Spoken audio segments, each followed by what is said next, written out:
but we are a close second. Canadá es el segundo mejor país del mundo. Toronto is among the wealthiest cities in the world. Just looking for a new life, looking for more opportunity for themselves and their family, but in the meantime, a standoff over funding between all levels of government.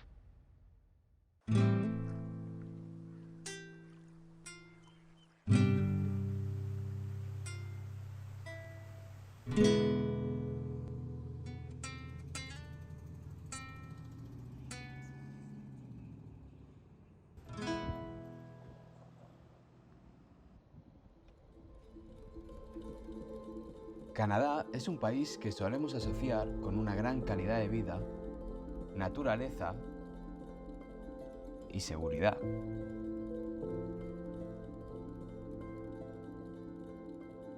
Nos encontramos en Toronto, la ciudad más poblada de Canadá, donde según varios informes residen cerca de 3 millones de personas.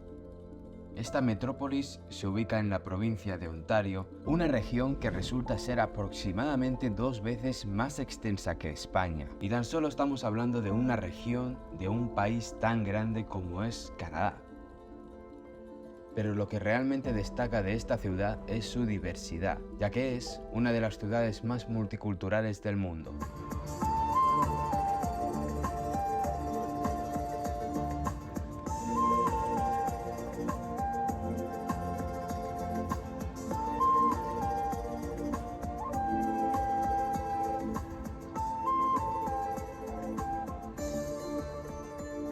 La mitad de su población nacida en el extranjero. Esto se traduce en la existencia de más de 150 idiomas, una rica variedad de opciones gastronómicas de todo el mundo y una mezcla de tradiciones y culturas.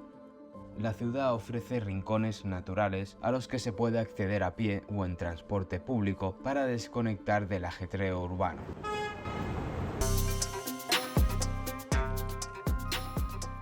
Pero podríamos decir que también la ciudad de Toronto es un poco caótica en muchos sentidos. Por ejemplo, puedes encontrarte con Spider-Man por las calles, el pato más grande del mundo, ardillas corriendo por ahí, emocionantes eventos deportivos,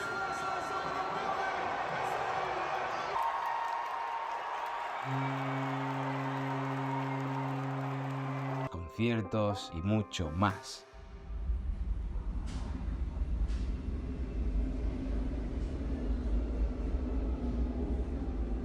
Sin embargo, esta ciudad también se enfrenta a un problema significativo que está en aumento, al igual que en otras ciudades canadienses como Vancouver o en el país vecino, Estados Unidos. Este problema se refiere a la situación de las personas sin hogar y aquellos con adicciones a las drogas.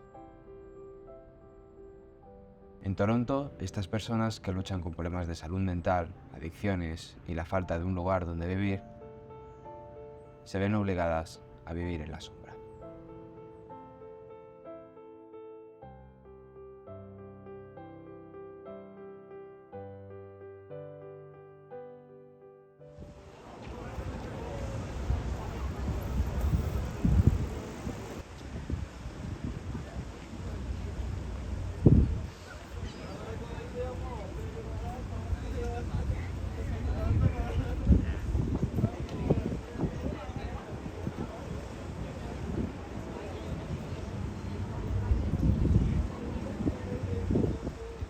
Ahora mismo nos encontramos en Yorkville, una de las zonas más adineradas de la ciudad y se puede ver reflejado en sus tiendas de lujo, restaurantes o en muchos momentos por la presencia de personas famosas.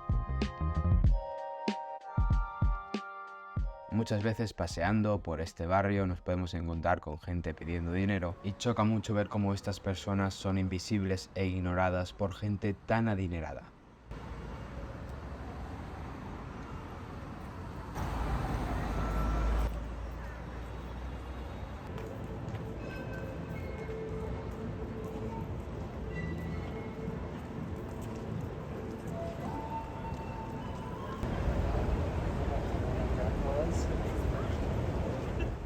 vamos a poner algo de contexto y conocer la gestión que hay detrás de esta crisis. 10 son las provincias que hay en este país. Pero ¿cómo funciona la gestión en cuestiones sociales? Muy sencillo. Tenemos el nivel municipal, en este caso la ciudad de Toronto. El ayuntamiento puede establecer políticas específicas, colaborar con organizaciones comunitarias y los servicios como los refugios y las clínicas de salud mental son gestionadas a nivel local.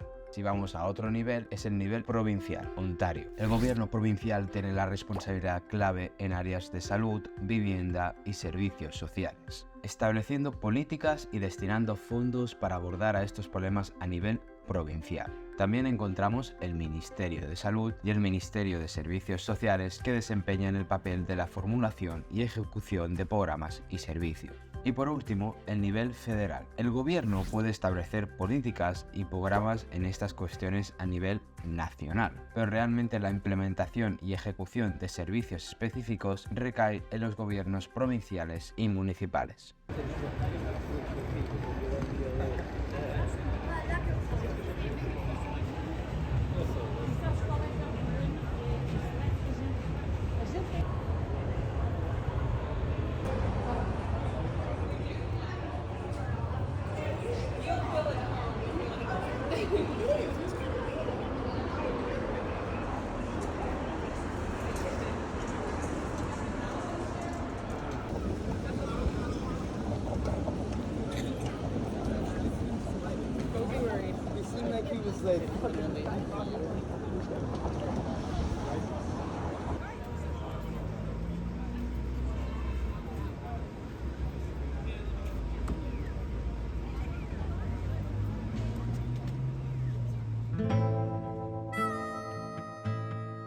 Toronto es uno de los destinos turísticos más importantes del país y antes de la pandemia la ciudad recibía más de 27,5 millones de turistas anualmente.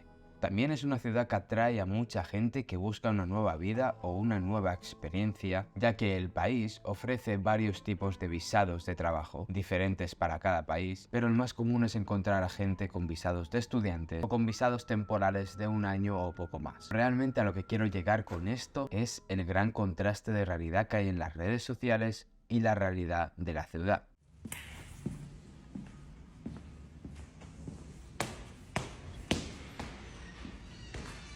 He's literally, look at this.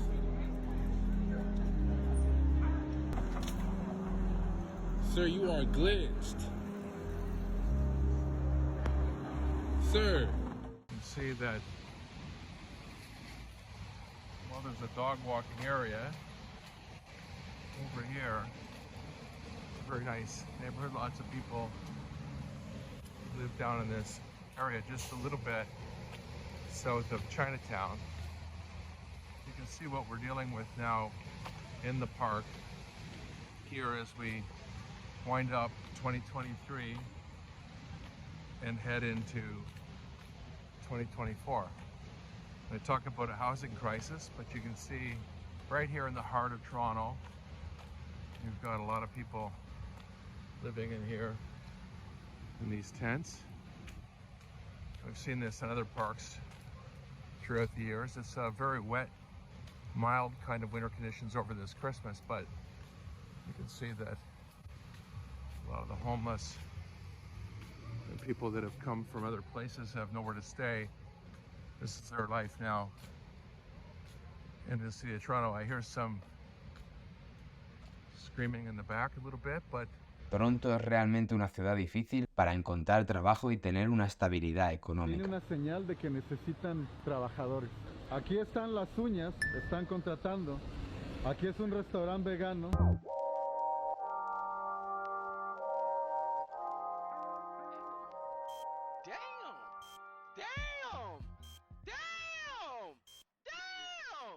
Para comprender la realidad que enfrentan tantas personas en esta situación de vulnerabilidad, he establecido contacto con diversas organizaciones sociales, entidades gubernamentales y profesionales del sector turístico en la ciudad, con el propósito de encontrar otro punto de vista más profesional y así contrarrestar esa información con la cotidianidad que se vive en las calles. Entre todas las personas y entidades contactadas, solo una persona, dedicó su tiempo y mostró su entusiasmo para participar activamente en este proyecto. Él es Renaldo, director de servicios relacionados con la calle en la asociación Young Street Mission.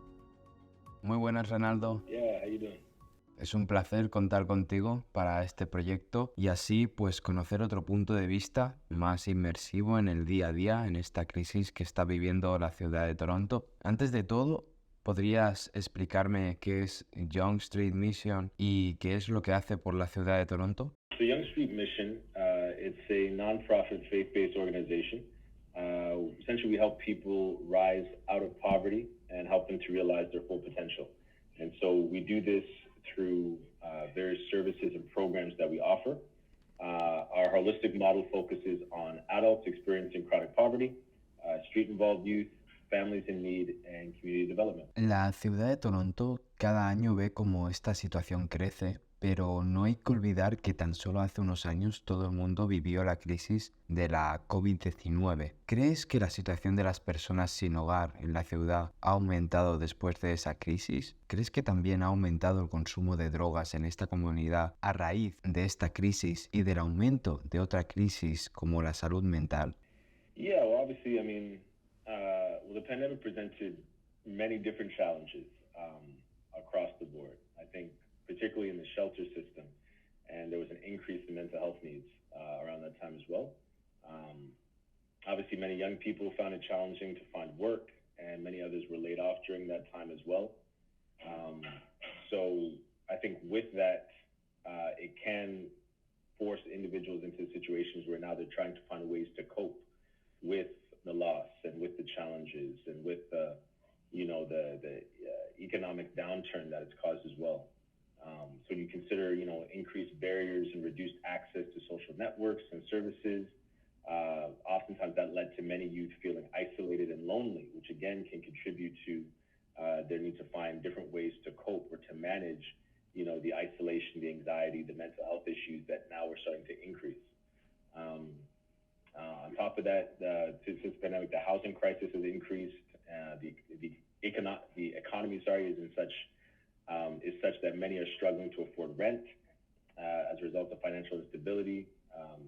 It's impacted food security as well on top of that. And then with everything I just mentioned, you add to it the refugee crisis, that we're seeing in the city, and you kind of have this perfect storm that it's now created, which is kind of left everybody in a place of just trying to figure out where do we go from here and how do I move forward. It's reasons for that Young Street Mission exists, is now to help and to support those individuals, families, youth who find themselves in that situation.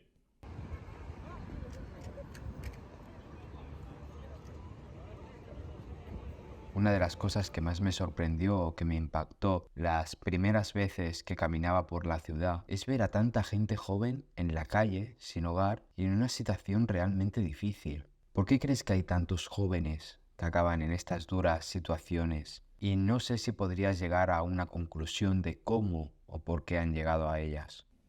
Yeah, I mean, there's no easy or kind of one answer to kind of to field that question, because everybody's journey is very different and no one's journey is ever linear, right? There's a lot of complexities around it. There could be instability at home, at the home front, which has caused youth to want to leave. Again, there's financial, there's food insecurity as well. There's mental health issues that come into play. So there's different situations. Some of them, because of some of the barriers that exist, some of those systemic barriers within our city that exist, because of some of the challenges that exist, some of them, as a result, were driven or were kind of pushed in that direction towards, criminal activity as a way of making ends meet, or as a way of, providing, whether it's for themselves, for their family in some respects. So as a result of that, now they end up getting incarcerated. But then when they come out, essentially, because now they're coming out into a housing crisis, they're essentially being released into poverty. They're being released into homelessness, essentially, because where are you going to put them? The shelter system's full. There's no housing for individuals, for any individual. So there's many different factors that contribute to the homeless crisis, specifically as it pertains to young people. Es una pena decir esto, pero una de las grandes modas en Internet, a través de vídeos, en las redes sociales y situaciones que se pueden ver a menudo en un día normal paseando por la calle, es el fentanilo. ¿Cuál crees que ha sido el impacto del fentanilo en Canadá, especialmente en ciudades como Toronto? So with the fentanyl crisis, it does exist here as well, and the impact is quite significant, as there's been an increased overdoses that we've seen, where paramedics are having to respond a lot more to those type of situations. Again, it's hard to say what the cause of it is, what the cause of the spike or the increase of it is at this point, but it is a crisis that exists within the city, and I know that there's, again, different programs and services that have been implemented. I know there's also harm reduction sites that the city has provides in order to address this crisis. But again, like everything else, there's never a really, straightforward and simple answer to addressing it. But it's not unique to the States. It's something we're experiencing over here as well. Y a todo esto, más allá de las organizaciones sociales y voluntariados que existen, ¿qué están haciendo los políticos? ¿Qué están haciendo los gobiernos a nivel nacional o a nivel municipal en respuesta a esta crisis social? I think that they probably believe they're doing their best, and I know that the federal government is releasing millions of dollars in funding and grant opportunities to address housing, to address youth violence, to address homelessness. Obviously, the city, Mayor Chow, has really emphasized the need to address homelessness now that she's in office, and so and I hope that the push is really for more collaborative efforts, both at the governmental level, but also at the grassroots organizational level. I think that it needs to be a coordinated, collaborative response between all of these different parties, those who are providing funding and grants, but those who are on the ground doing the work to come up with more long-term and sustainable solutions that are based on information that we receive from the youth themselves. So I think to answer your question, from a governmental standpoint, I think there are things that are in place, funding opportunities and departments that exist within the city, even that's targeting specifically young people, those who are the most vulnerable population, prone to violence and crime, things of that nature. So there's things that are happening. I think right now it feels like sometimes more of a Band-Aid solution, and it's more reactionary versus being very proactive and collaborative in their approach.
El invierno ha llegado. El frío y la nieve en la ciudad de Toronto es otra capa adicional de desafíos para aquellos que enfrentan la falta de hogar. Las calles quedan desiertas mientras todos buscan refugiarse del intenso frío. Resulta interesante observar cómo esta temporada, una temporada fría, una temporada llena de nieve, es para muchos una simple molestia debido a las complicaciones para ir al trabajo, las limitaciones que conlleva en la vida social, se convierte en una experiencia mucho más dura para otros.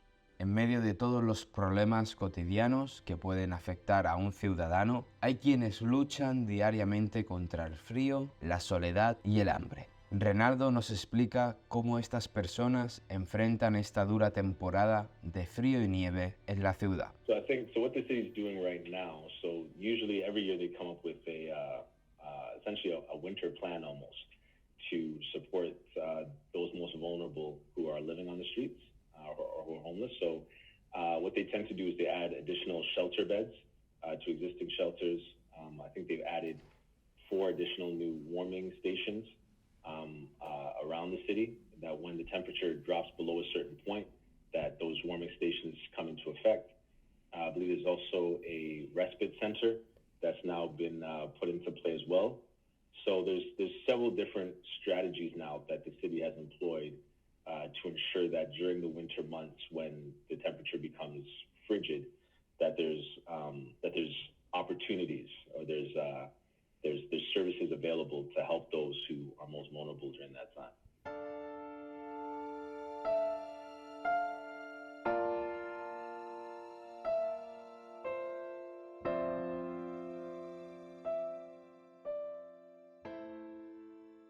Llegamos al final de este viaje lleno de contrastes en una ciudad como es Toronto, unos contrastes entre la riqueza y la pobreza, la abundancia y la escasez. Tejen una compleja realidad que va más allá de la imagen idílica asociada con un país como es Canadá. Un país dominado por el frío y la nieve en gran parte del año y que se convierte en todo un reto para aquellas personas más vulnerables. Unas personas ignoradas por parte de la sociedad, pero también destacar toda aquella parte que tiene toda la voluntad de ayudar. Creo que todos deberíamos parar nuestras vidas frenéticas y reflexionar sobre todo lo que nos rodea. Abrir los ojos, no solo para la cruda realidad, sino también a las posibilidades de cambio y solidaridad. The advice that I would give is, obviously, there's a few things at play, right? So the situation within the city it seems dire, and it seems sometimes insurmountable. It's a very huge crisis. You think of housing, homelessness, youth violence, the economy. There's a lot of different factors at play. And sometimes it could feel like, well, I'm just one person, so what difference could I make? Anything that I would do would be barely a drop in the bucket compared to what's needed at a systemic level in order to see sustainable change. But I think we have to think differently. We can't see ourselves as thinking, well, what can I do? So let me just not do anything. You know, it seems so overwhelming, so let me just turn a blind eye and a deaf ear to it because there's nothing I can do to solve it anyways. And I think the reality is, if a large number of people had an opposite response to that, and they were willing to, like exactly you mentioned, right? You could pass by individuals on the street corners and act as if they don't even exist. And I remember through my research, I heard one time that sometimes that's actually the most challenging and painful part of being homeless or living on the streets. It's not the cold, it's not the lack of food, it's the fact that you're treated like a stray dog, that people walk right past you and act as if you don't even exist. That is the part that impacts them the most, these individuals. And so my advice to everyone would be to look at what you can do within your own power, within your own sphere, whether that's as you're passing an individual, just saying good morning to them. I know some people feel uncomfortable giving money because, they say, oh, I'm not sure what they're going to use it on. Offer to buy them some coffee, offer to buy them, a sandwich. If you know you're seeing the same individual every time on your way to work, buy a sleeping bag or buy a blanket and give it to them that day. I think it's the simple acts of kindness that literally, if a a larger number of people can all start to do those simple acts of kindness, we start to actually see the needle gradually begin to move. So that would be my advice to leave with everyone, is to look at what you can do in your everyday life to help just one individual. It doesn't have to be anything big, but just simple, because I think the most important thing is we can no longer afford to turn a blind eye or a deaf ear, because in so doing, we're actually becoming a part of the problem, you know, as opposed to becoming a solution. By choosing to ignore it and do nothing actually puts us in a position of being a part of the problem and perpetuating that problem. It's only when individuals say, I'm going to now make a change, I'm going to do what I can, that we start to see that needle move, we start to see true change take place.